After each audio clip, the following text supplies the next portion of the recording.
Blog Talk Radio.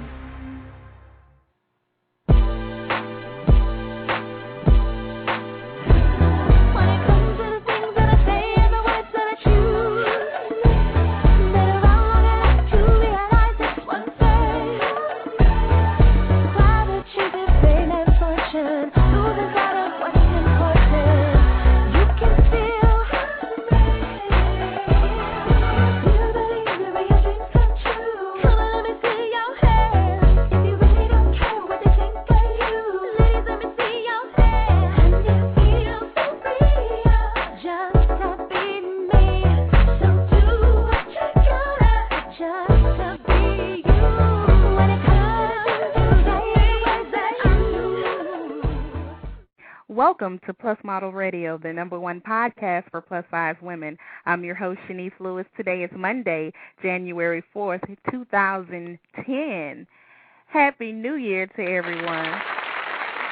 Plus Model Radio went on a brief hiatus for the holidays, but we're back and better than ever and have lots of exciting guests lined up for 2010. So make sure you keep it locked right here. And if you haven't already, make sure you check out the latest edition of Plus Model Magazine with America's Next Top Model winner, Whitney Thompson, on the cover. Plus Model Magazine definitely started the year off with a bang, with lots of hot editorials and articles as always. But today, it's all about the brand new webisode series entitled Kindred. Kindred was written, produced, and directed by Sister Pack Productions, which stands for Sisters Pursuing Artistic Clarity. Sister Pack is an entertainment production company working in film, television, new and interactive media. Their mission is to create original works of art that represent a variety of real perspectives and strive to pursue artistic clarity. Leading the charge are Sister Pack's 3 creative directors and co-founders, Maureen Aladin, Ella Turenne, and Nyel Hartley. Each has been in the business of creativity for over 20 years. Now, as a collective, Sister Pack is taking their talents and energies to new levels, ready to take the entertainment industry by storm. Their latest project, Kindred, provides a no-holds-barred look at issues that all women face. Kindred reveals how 3 everyday women tackle love, life, and work while dealing with daunting, life-changing issues such as sexual harassment, infidelity, drug abuse, deadly diseases, racism, and homosexuality. Enter the world of Carmela Scott, Colette Robbins, and Angelina Chambers, 3 20-something African-American women who are first cousins as they navigate family, work, and love against the gritty skyline of New York City. Plus Model Magazine is a proud sponsor of the Kindred series, and it is my pleasure to welcome today's guests on the show, who are not only the creative directors and co-founders of the Sister Pack Productions, but are also the leading ladies of Kindred. So coming up later on the show will be Nyel Hartley and Ella Turenne, but up first is Maureen Aladin. Maureen is an actress, writer, and producer. Projects that she's worked on has been on CNN.com and the I Report Film Festival for her 2008 presidential election commercial. She's currently producing a youth sports show, Inside the Orange Bowl YFA, on Fox Sun Sports. Maureen has a background in theater and has also appeared in NYC TV's There's So New York. She has a BA in political science from Stony Brook University and an MA in computer science from the New York Institute of Technology. She brings the production, management, and organizational skills to the table for Sister Pack and for Kindred. Let's welcome Maureen to the show. Hi. Happy New Year. Happy New Year to you. Thank you for a beautiful introduction. Oh, well, thank you for being on the show. I watched it, and it's a really good show, and it's well produced, and everything is so great. So I can't wait to get into it and talk more about it. Thank you so much. We're very excited about it. We're really excited to launch it. Now, on your bio, it says you're an actor, writer, and producer, but you have degrees in political science and computer science. So how did this happen that you got into the entertainment field? Well, I've always been a very creative person. So although I majored in political science at Stony Brook and received an MS at NYIT, I was always writing, always involved in music. I used to sing way back in the day. So I've always been a very creative person. I took theater classes and acting classes, and it was always something that I wanted to do full time. So although I majored in political science and computer science, it only added to my creativity. So when did you realize that you had creative talents that you wanted to explore further? Well, for a really long time. I mean, it dates back to high school for me. I was always writing or creating some type of story, some type of song. So it's always been something that I wanted to do full time. Now, how did Sister Pack come about? Now, am I saying it right, Sister Pack? That's correct. It is okay. Sister Pack. I wasn't sure if it was like Pac or... No, it is Pack. We came together in 2004. Ella and Jessica were actually at a theater school, the Harlem Theater School, together. Ella and I actually attended college together. And now, are any of you related? No, we're not related. Okay. We're not related, but we have been extremely close.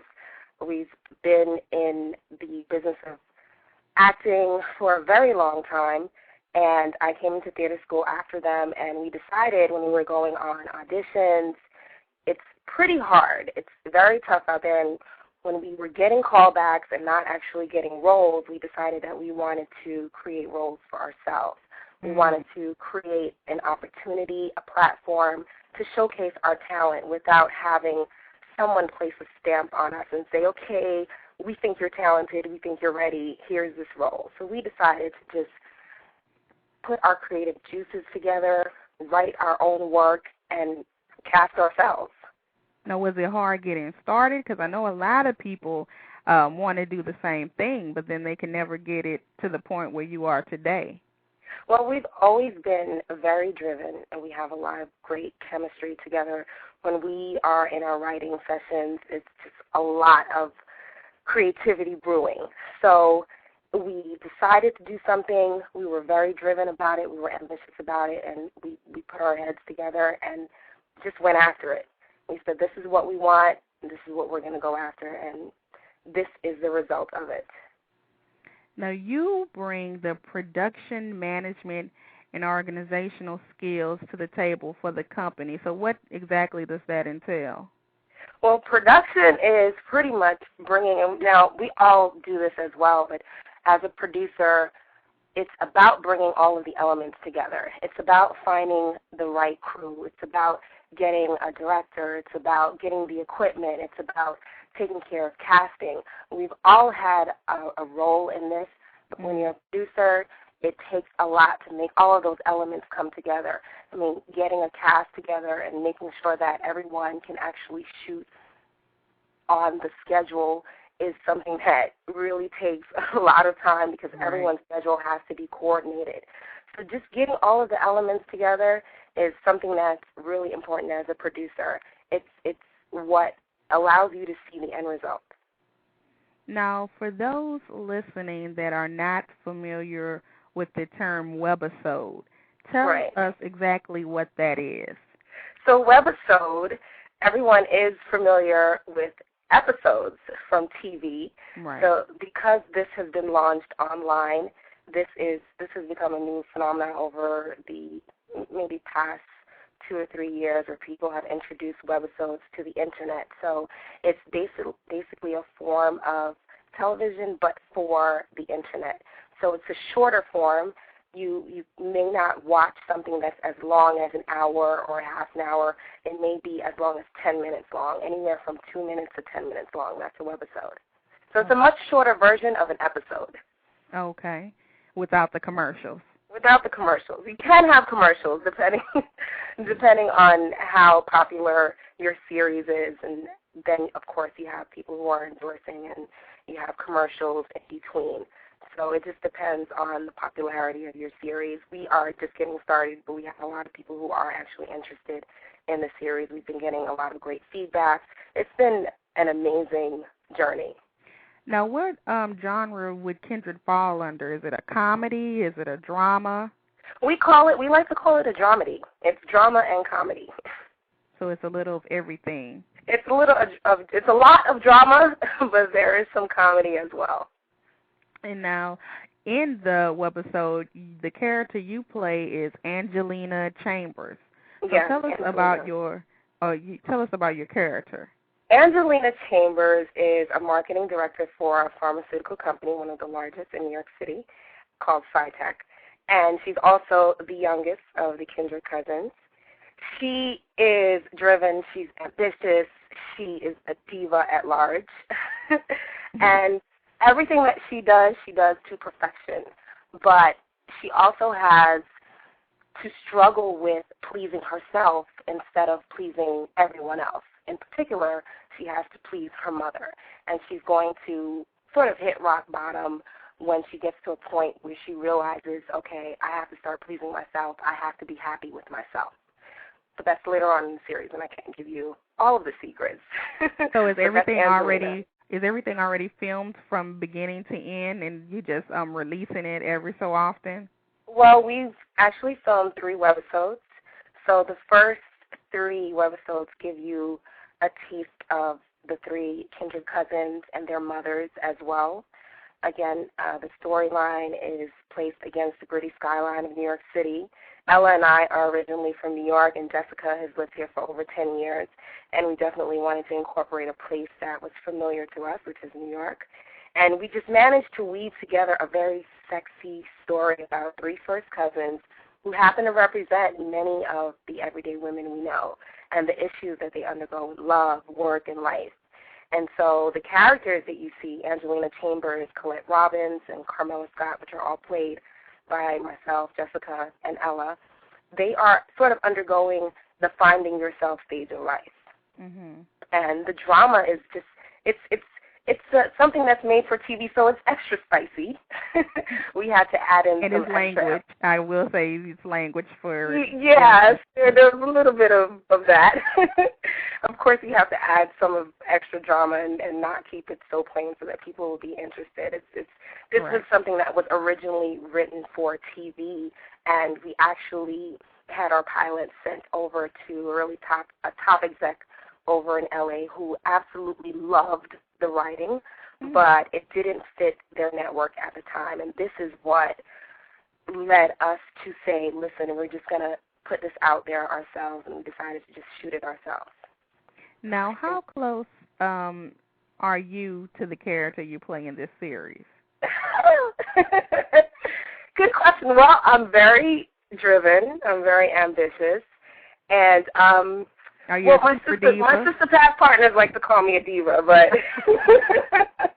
and sometimes I will claim it, but not all the time. So I've got a little bit of diva in me, yes, every once in a while. Well, was the character based on you in any way?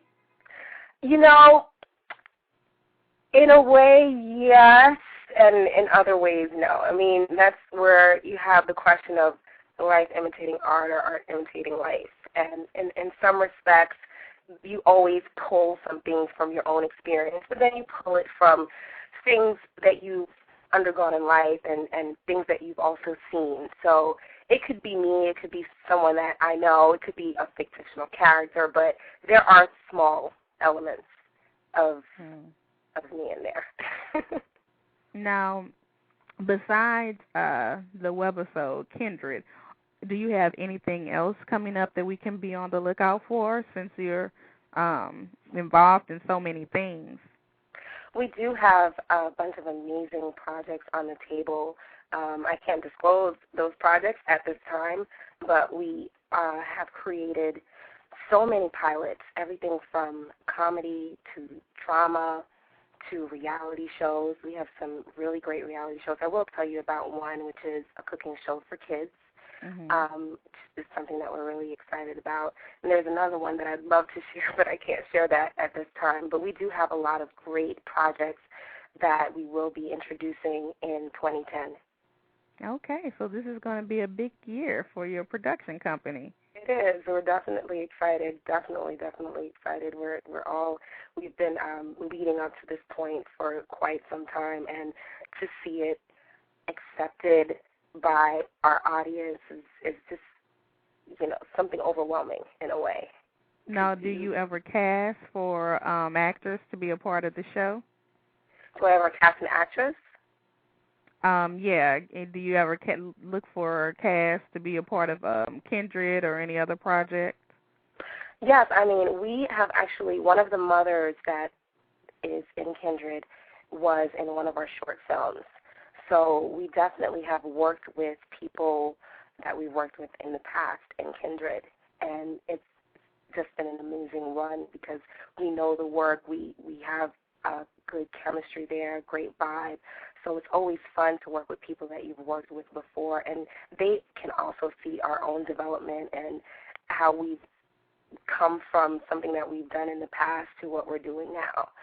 What I'm saying, like for somebody listening that's an actor, is there any way to submit? Yes, absolutely. Absolutely. You can send us your information to Sister Pack Casting, so that's SISTAPAC casting @gmail.com. Or you can go directly to our site, sisterpack.com, and send us an email from there.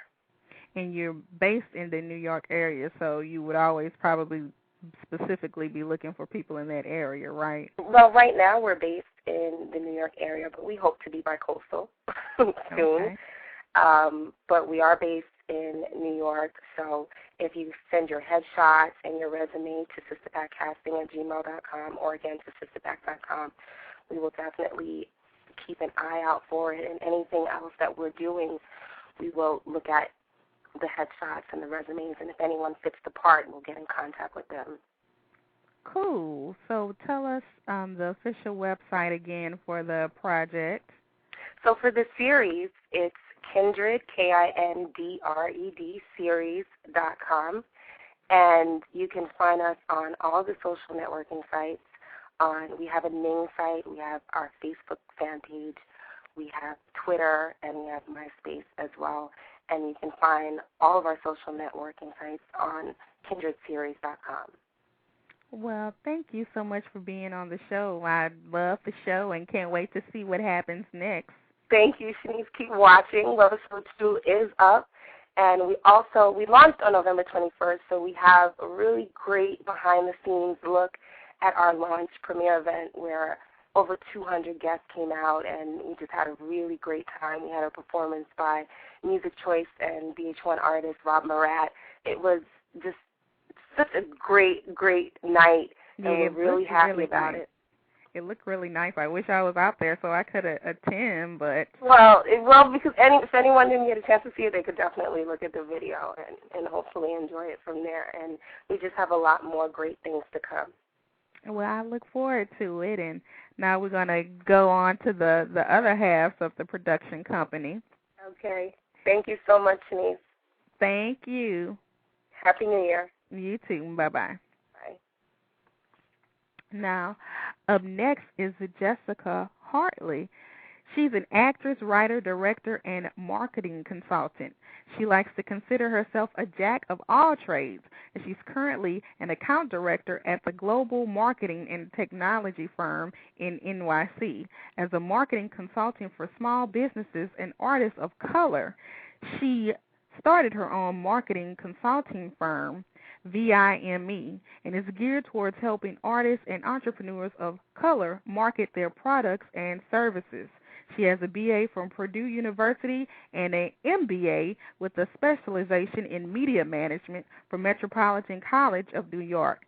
She's currently working on her second novel, along with her first screenplay and teleplay, and her contributions to Sister Pack and Kindred are her interactive and marketing expertise with a strong understanding of how to target the various audience for the project.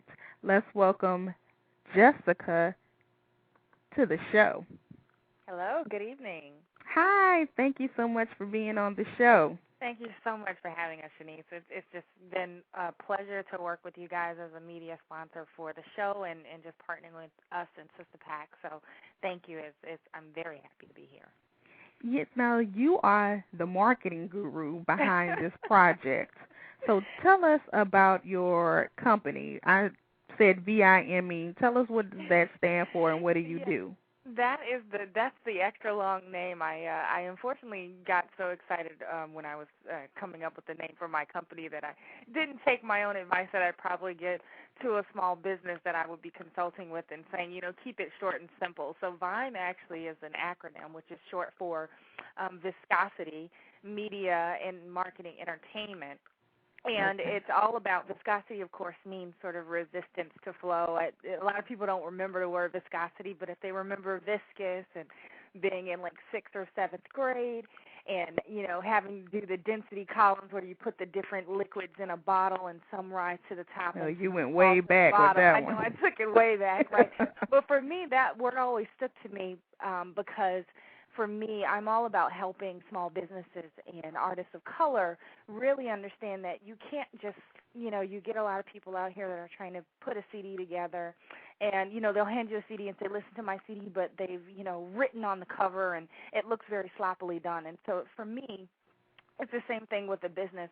I mean, a lot of people who have wonderful business ideas and have poured a lot of time and money into the products that they're and services that they're attempting to offer, but they aren't putting enough time and energy into the marketing part of what they're offering. So, they'll have a handmade business card or something that doesn't look very professional. They won't have a website. And in 2010, you can't not have a website. Yeah. There's too many very simple, easy template programs. Get your younger cousin or your sister or your brother or a friend to put you something together. So, my sort of mission for my sort of side company, if you will, and then the skills that I help to bring to Sister Pack are really about utilizing low-cost, effective ways of marketing your products and services. And for me, of course, viscous means resistance to flow, so I'm helping people to resist trying to be normal and to try to be different and make themselves stand out from a marketing perspective.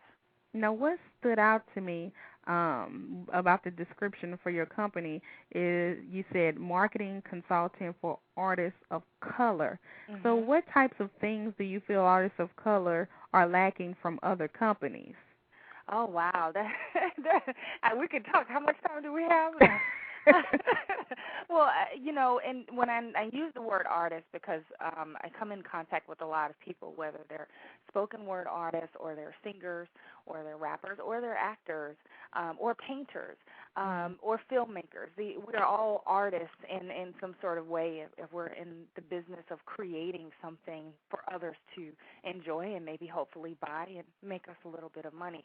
And the biggest mistake, the same sort of thing that I just mentioned about a small business, sort of, the talent is there, but without the sort of proper packaging, and it's not going out and if you're a singer or a rapper, going out and buying some Louis Vuitton shoes or trying to have like the latest fashion or trend. Sometimes it's about making the package complete so that when I meet you, I see the package, I hear the package, meaning what you're saying, the types of words that you're using, how you're describing yourself. A lot of people don't even have, no matter what kind of artist, they can't even explain who they are and what they do. So if I say, oh, you're a singer, what's your name and what's your genre of music? Well, I'm kind of, and I don't know, and I feel like, well, if you can't explain it to me, then how am I supposed to explain it to the rest of the world? So that you're supposed to be able to promote yourself the best.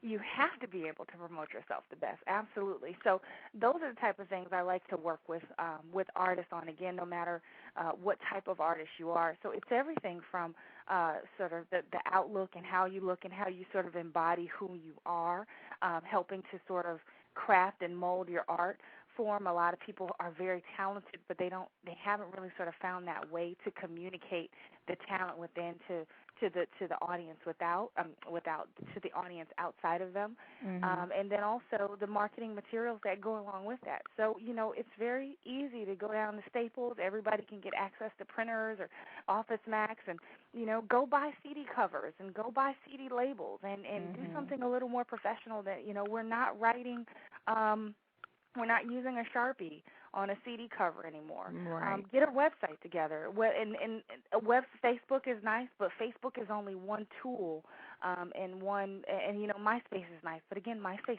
is only one tool. There are a lot of free programs out there where if you can use Microsoft Word or PowerPoint, you can go in and build yourself a website in less than a few hours. And it could look nice. It might not be the most flashiest. It's not Puff Daddy's website or Jay-Z's website or Beyonce's website, but it's still a website that is professional. And same thing for an actor, so that when I come online, because, it's interesting that when I was listening to you guys talk with Maureen and where can I send my headshot and where can I send your resume, you give it a few more years, people are going to say, don't email me a headshot or a resume. I don't want an attachment. Send me the link to your website. Right. Because there I should be able to see multiple pictures of you. Your whole press kit. It should be a whole sort of presentation of who you are. I should be able to see a video reel. I might get a beautiful picture from you, but I have no idea if you can really act. Right. And that can be applied, too, to models, because, a lot of plus-size models listen to this show. Absolutely. Absolutely. I mean, the models, no matter what size you are, but particularly because there's so much scrutiny on plus-size models, having that website, having that professional comp card that's made, and that a lot of people think that, oh, God, I don't have enough money. Like I said, the website is easy. Website programs are out there. You can go do something for free, and if you can't do it, I'm sure there's somebody who loves you enough, is your homie or homegirl enough, that will help you to put it together. Always having that package helps to sell, because the first thing I see about you is the first thing and last thing that I might ever remember about you. And you want to be memorable, but you want to be memorable in a good way. And I will say, you get one shot to make a first impression. And when I got the Kindred press kit, I was very impressed. And I was like, they look like they got it going on. This is something we need to team with. So, all of that makes a good impression. Absolutely, absolutely. And to be honest, I was the one that sort of shepherded and put together the press kit, of course, with lots of input from Maureen and Ella. But that was a labor of love, because I knew that the majority of people that we would be reaching out to be partners or sponsors for the project would not have heard who Sister Pack was. Most often would not have known who Nyel Hartley was, or Maureen Aladin, or Ella Turenne. They won't have heard of Kindred. They'll say webisode, either what is that, or am I even interested in being a part of that? So if the first thing that you ever hear from us is an email with either an attachment or a link to an attachment to view a presentation or a press kit from us, it has to blow you away. And, we don't have money to hire some big marketing firm like what I work for a regular basis to go and create that for us. So I have to take all of the tools that I have and that I've amassed over the years to say, okay, well, if I'm going to make a PowerPoint presentation, I'm going to make this the most kick-butt PowerPoint presentation anybody's ever seen. Right, and it's the labor of love, but a lot of time and attention. A lot of people will put together a beautiful presentation, but they won't spell check. Exactly.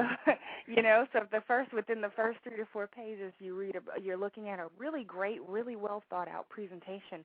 There are multiple typos. It's kind of like, okay, well, if this is the attention to detail that you put, or lack of, I should say, you put into this presentation, what does that tell me about the final product? Because one of the things that was important for us was when we sort of started getting this out there, when we started talking to sponsors and you guys, we didn't even have a product to show you. We didn't even have the final trailer. We didn't have the final webisode of the first webisode. So we had to step out on faith and creativity and professionalism and hope that would be enough to sort of interest sponsors and partners to say, we like what these girls, or these ladies, should I say, or these women are doing. We like what they're putting together, and we're interested in we see the professionalism in the marketing materials that they're producing. And if they put half as much effort into this PowerPoint presentation as they put into the rest of the product of what they're trying to market, as well as the marketing campaign that is going to support that product, we want to be on board. Now let's talk about your character on the show. Oh, my character. Colette Robbins. Yes. Now tell us about your character. Okay, so Colette, she actually sort of leads off webisode 1, and I won't give away too much detail if folks haven't logged on just yet to go see webisode 1. But Colette Robbins is a chief of staff for a politician who is based out of Brooklyn. So she is, in comparison to Angelina, who's the diva and a little bit of a you-know-what at times, and Karma, who's kind of like the 2000 version of a flower child and very sort of free and open. Colette is just, she's the down-to-earth woman. She's all about the people and going out and being in the community. I mean, she has a law degree, but she decided to go back and come back to New York and actually made the point of going to live and work in Brooklyn and work for a politician in Brooklyn, and she's working for a black politician, so it's very important for her to sort of, help her people and just be in the community and be a part of the community. So she's all about community service and helping people with legal issues and really just sort of taking all of the education and learning and experiences that she's been blessed to have and passing on those blessings to others. Now, how close is this character to the real you?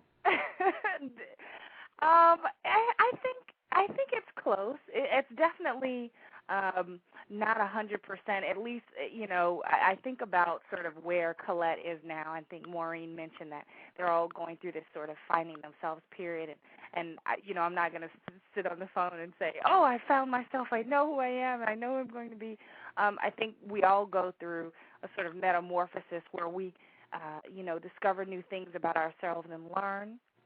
And then we're sort of in a comfortable space for a while, and then something else happens, whether good or bad or indifferent, that sort of changes us, and we sort of change again. So I'm in a good, comfortable place, I think, right now, and Colette is just sort of, she's been so used to having everything be very controlled the way she wanted. She went to she came from a good background, had money that she could go to the school that she wanted, even if she could get scholarships.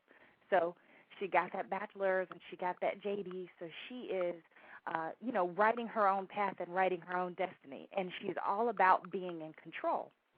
And the difference between her and I is where I am in life now. I'm a spiritual person, and so I've learned to let go and let God, because I can write all kinds of plans and lists, and I write many lists every day. But at the end of the day, for me, it's in God's hands. It's in a higher order's hands in terms of what is actually going to happen in my life. And Colette is definitely not there yet. She still thinks she's controlling everything every step of the way. But you walk into webisode 1, and her world is sort of turned upside down, and she's had no control over what's going on. So it's some similarities, but it's still not. It's not just a double of you at all. Exactly, and I think you'll find that, I think Maureen again touched on this. There are pieces of us in each of the characters, because I can be a diva, sometimes too. I'm sure that Maureen and Ella would probably attest to that. So, and then I think Maureen can definitely say that she, could be in control and wants to make sure that things go the way she wants them to go. So I think we tried to line them up not too closely, but there had to be enough essence of us in the characters so that we could make them believable. Because it's one of those things where, if you to just say, oh, yes, I'm going to play a crackhead tomorrow. Yeah, not so much. That's just not something that I can watch as many Spike Lee movies as I want to watch, or I can watch as many other movies that I want. But at the end of the day, I haven't lived that life. I haven't experienced people who've lived that life. I haven't experienced that type of hardship. God has blessed me. I haven't experienced that type of hardship and need and addiction of really any kind. So to really dig deep and play that, and also have that conveyed in 10 minutes. I mean, we are working in a form that's very short. Right. It's very easy to watch something like The Wire, which is great. You get all this time and all these minutes to communicate all of this grittiness and really sort of get down to the root of who these characters are, and they just have so much time to develop themselves. But in a 10-minute webisode, we only have so much time to sort of say, oh, okay, well, here's this character, here's kind of who they are, here's what they do, and okay, by the way, here's all the crap that they're going through in their life, and make it still be interesting and engaging and at the end of the day believable. And that was important for us, was to make this be believable.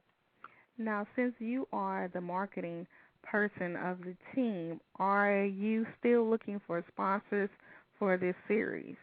We are, and one of the things that I think is really important to note in all of this is, you know, we've shot 3 webisodes, and that was a lot. And someone might say, well, they're only 10 minutes each, but if anybody has, you know, been a part of a short film production or even a full-blown production or any production, whether it's a photo shoot, you know, there's a lot of time, work, and effort that has to be put into to preparing that. And we approached this project. We shot everything over a course of probably 8 to 10 weeks, if you will.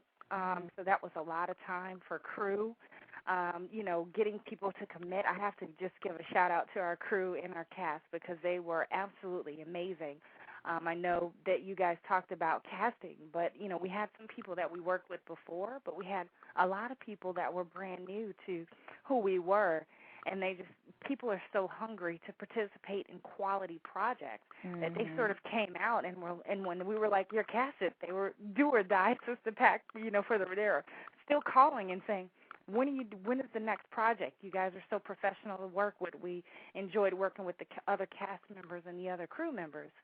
And so, you know, we were only able to amass the funds to shoot 3 webisodes. It's a lot in 30 to 35 minutes, I guess, of content. There's a lot that happens. And what we're in the process of right now is having conversations with other sponsors and partners to raise additional funds to go out and shoot more. I mean, we love it, and we're passionate about the story. And now what's so amazing is that we're now passionate about the fans who are passionate about our story. So we want to work hard to try to get other sponsors on board. So if somebody is listening that's interested in being a sponsor, what do they do? They can they can send us an email at sistapac at gmail.com, SISTAPAC at gmail.com. It's one thing to write it, it's another to say it. And even going to our website, whether it's sistapac.com or kindredseries.com, we have all of our email addresses on there. We have a voicemail account, so you can call in there and listen to our voicemail and leave a voicemail for us, and we'll get back to you right away. So we're very excited to bring other partners and sponsors on board to what we consider to be, you know, probably one of the biggest things that we've ever done in our lives. Yeah, and like I said, it was very entertaining and very well put together, and I'm wishing you all the success in the world. Thank you so much. And if we continue to meet wonderful, just smart, talented women like yourself who are doing their own thing and making their own way, and one of the important things, I would just sort of part with this, is one of the important things was for us was when we brought sponsors and partners on board, it wasn't about, okay, what are you going to give us and this is what you get. It was really more about building a coalition and collaborating and say, how can we grow together?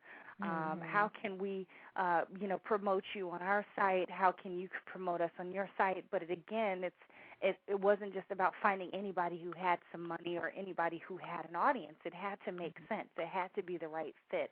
Although money is good, though. Oh, money is good. You will never hear complaints to me. And only you need money at the end of the day to produce a lot of things. So if you want to do quality work, I mean, the work that we did, there was a definitely a significant amount of investment, and it wasn't just blood, sweat, and tears. It was also dollars that had to be spent to produce what we had. But the partners like Plus Model Magazine, I mean, it's just been amazing to partner with people who have a like-minded goal and a like-minded mission. Yes. Well, thank you so much for being on the show. Thank you very much for having me. And we definitely look forward to all the exciting projects you have coming up in 2010. Yes. All right. Well, that sounds well. Thank you so much, Shanice. I really appreciate it. Thank you. Enjoy the rest of your evening. Okay, you too. Now, last but definitely not least is the third partner of the productions company, Ella, and let me make sure I'm saying her last name right. You might have to correct me. Ella Turenne is an artist, activist, and educator. Currently, she's a professor and higher education administrator. In 2004, she edited a book of visual art and poetry commemorating the Haitian Revolution. Her work has been published in various anthologies, and she's performed in venues across the country as well as on stage and on screen. As a filmmaker, her work has been an official selection of various national film festivals, including the Hollywood Black Film Festival and the Montreal International Haitian Film Festival, where her short film, Woodshed, was nominated for Best Short Film. She has a BA from Stony Brook University, a MSW from Boston University, and is working on an MA in Media Studies from the New School. Her next short film, Madden's Revenge, will be completed in early 2010, as well as a book of poetry on love and relationships. For Sister Pack and for Kindred, she brings a combination of creative oversight and technical expertise in multimedia and film. Let's welcome Ella to the show. Hi, Shanice. Happy New Year. Happy New Year night. Did I just slaughter your last name? No, you got it right. Okay, I was stumbling every time I got to it. It's not an easy one. Well, thank you for being on the show. So, thanks for having me. How did you fall into the entertainment industry and becoming one of the founding members of Sister Pack? Because, like Maureen, you have a background in different things that aren't entertainment related. Yes. Well, I've been doing art in various forms for a really long time, ever since I was in high school and even before that. And actually, at Stony Brook, I have a BA in psychology, but I minored in theater and visual art. Mm-hmm. So really my sort of hardcore dedication to the arts began in college. I was in every show that there was for as long as I was there, and then I went off to get my MSW after that and tried to focus on becoming a social worker, and, you know, thinking that the arts would just be a hobby, but I couldn't escape it. While I was in Boston, I kept encountering other artists, and, you know, they really embraced me and taught me a lot. And when I came back to New York after grad school, I decided that I was going to work really hard to you know, work at my craft and do what I love the most. And so that's what I've been doing for the past, you know, more than a decade now. And as Maureen had mentioned, Jessica and I were in acting school at the Harlem Theater Company together, and then Maureen joined us later. And, you know, after we started sort of pounding the pavement and realizing how difficult it was, we decided not to wait for the industry, and that's how it happened. And actually, you know, it kind of all got launched with this photograph that we took. We have this amazing photographer. His name is Larry Lowe, mm-hmm. and he's done all of our pictures. And we wanted to enter this contest that the WB was having, and he took these pictures of us, and one of them really stood out. And we were like, this looks like it could be something from a TV series. And that actually, and then from there we were like, well, why not? We might as well write it. And we actually sat down and wrote it, and that's how Kindred was born. Now, your bio also says you're an activist. What kind of activism do you do? Well, for a long time, I've been doing work around the prison issues. We, in the United States, we incarcerate more people than any other country, and several other countries combined. So it started with this organization that I was a part of called the Blackout Arts Collective, mm-hmm. And we were a group of artists who wanted to use our art to empower communities of color. and we did a lot of work around the prison issues. And from there, we developed a tour called the Lyrics on Lockdown Tour, where we were traveling to different cities, and we would perform at cafes, or we would perform at detention centers or community centers, and sort of build bridges with other organizations that were doing activist work around the prison industry. And from there, that's how I developed a course around the same thing, where I teach about the prison industry, and then I bring my college students to jail to work with incarcerated youth. So I do a lot of work around that, and then I also have done a lot of work in the Haitian community because I'm Haitian, and you know, that cultural piece for me has really been very, very important. And so, you know, between those two areas have been, you know, where my activist work has sort of been focused. Now, going back to Sister Pack, you bring the creative oversight and technical expertise to the company. Now, what exactly does that mean?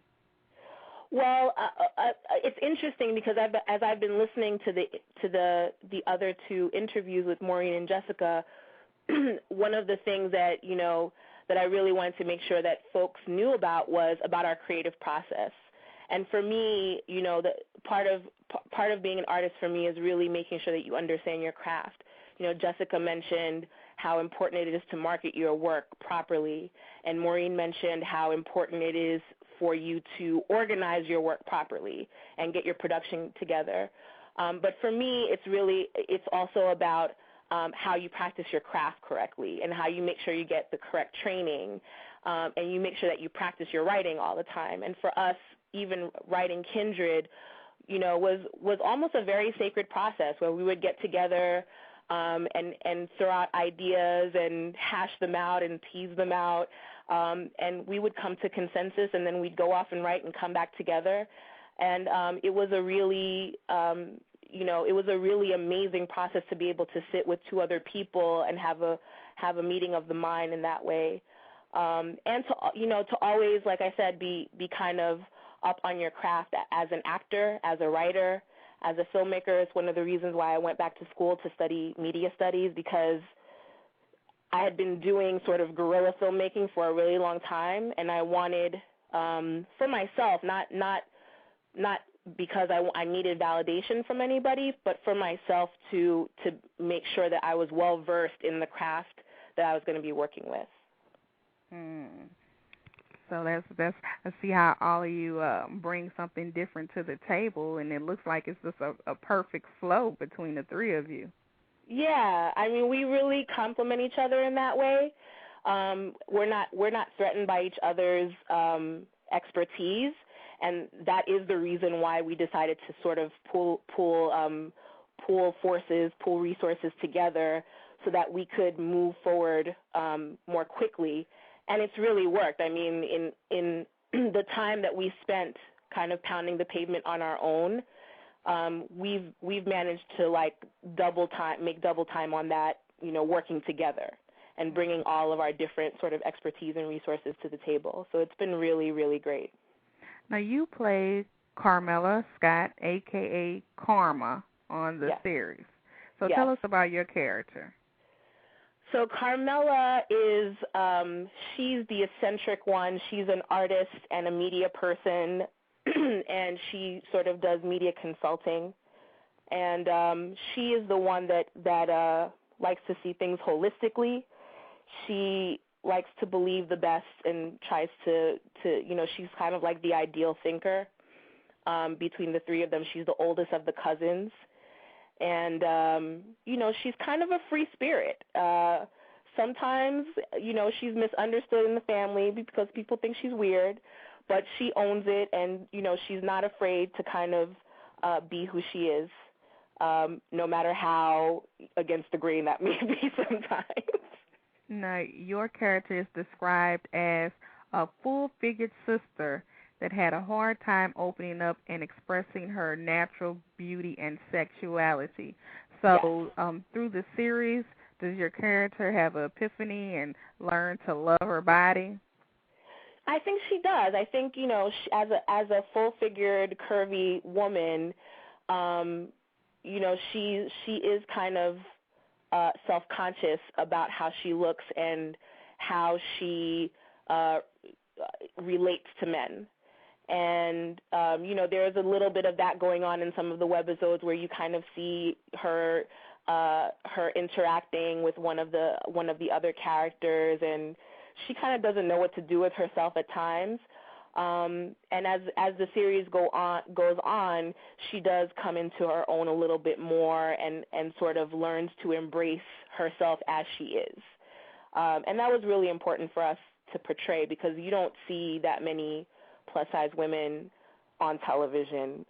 So it's like a couple of layers, because you don't see, these days there aren't that many shows that are focused on women of color, and then on top of that, those women of color are not always curvy women. So It was important for us, and for me as somebody who's in this industry, who knows what it's like to be going to auditions and kind of being typecast and having to deal with that, and then also, living in this body every day and knowing what that's like, for people to see that, we have the same range of emotions as anybody else, and that we deal with a certain number of things that people wouldn't even necessarily understand or know about.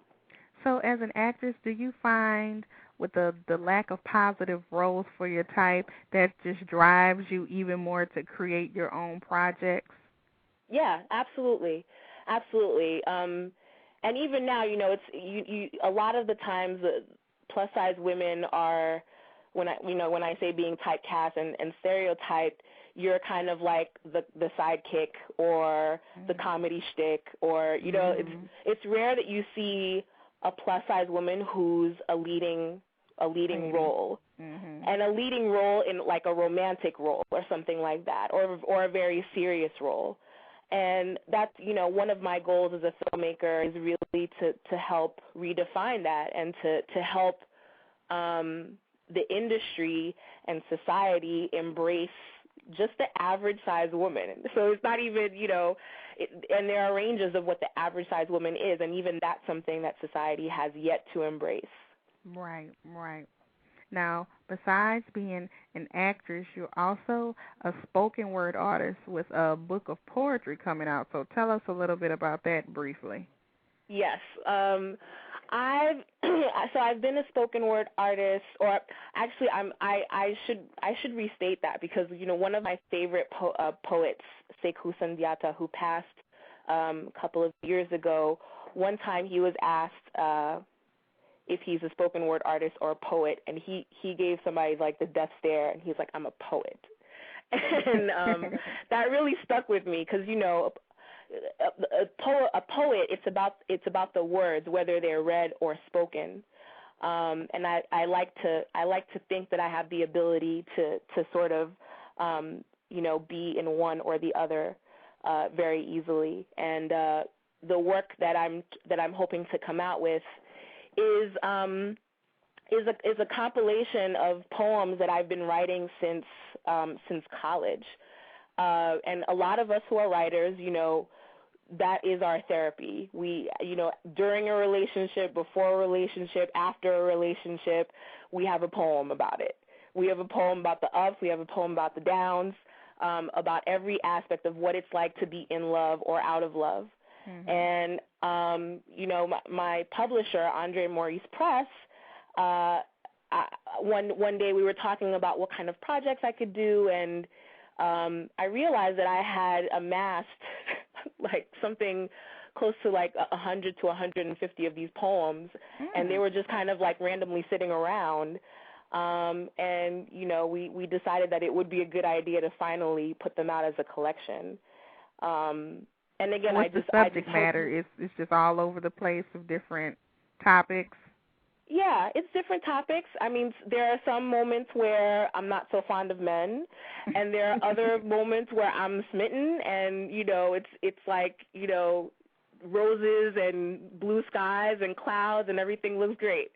So I think it's important for people to be able to see that there is a range, that sometimes we feel angry, and sometimes we're very, very happy, and that's what love is. It's the entire spectrum. Well, that's definitely something we can be looking for. It sounds exciting. And what else do you have coming up? I know you have a short film coming up soon, too. Yes.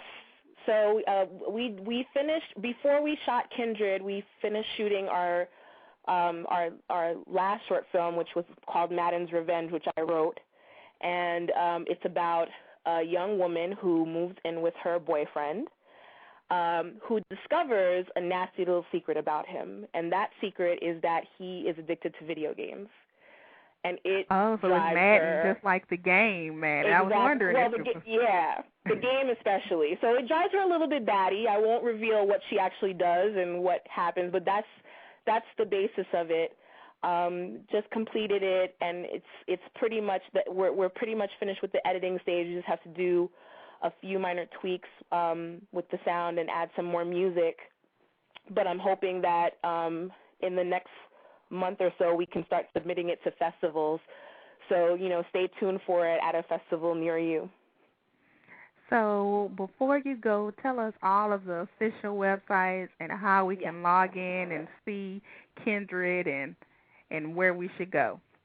So the official website is kindredseries.com. And you can also check us out at sisterpack.com if you want to find out more about the company or become a sponsor. We also have a fan site. It's kindredseries.ning.com, I believe. And then you can also find us on Twitter and on Facebook and on MySpace. Well, thank you so much for being on the show. It was a pleasure talking to all of you ladies. I'm so impressed with what you're doing, and it's positive and uplifting, and hopefully when I get out there I can meet you all in person. We would love to meet you. Please let us know when you're back in the city, and we'll definitely talk and build some more. It was a pleasure talking to you. Yes, so keep up the good work, and let me know when the next episode comes out so I can post it everywhere and let everybody know. Thank you so much, Shanice. Thank you. Enjoy the rest of your evening. Okay, you too. Bye. Thanks again to all of our fabulous guests tonight, the ladies of the Kindred series. Tune in next time, and we'll have more Plus industry professionals with stories to not only inspire you, but to keep you connected. If you're interested in advertising on our show, being a guest, or have comments, email us at guests@plusmodelmagazine.com. And if you haven't already, don't forget to join the Plus Model Radio's fan page at facebook.com/plusmodelradio. For more information about this show, visit plusmodelmag.com. I've been your host this evening, Shanice Lewis. Thank you for tuning in and supporting Plus Model Radio. Until next time, keep thriving in your curves and be blessed.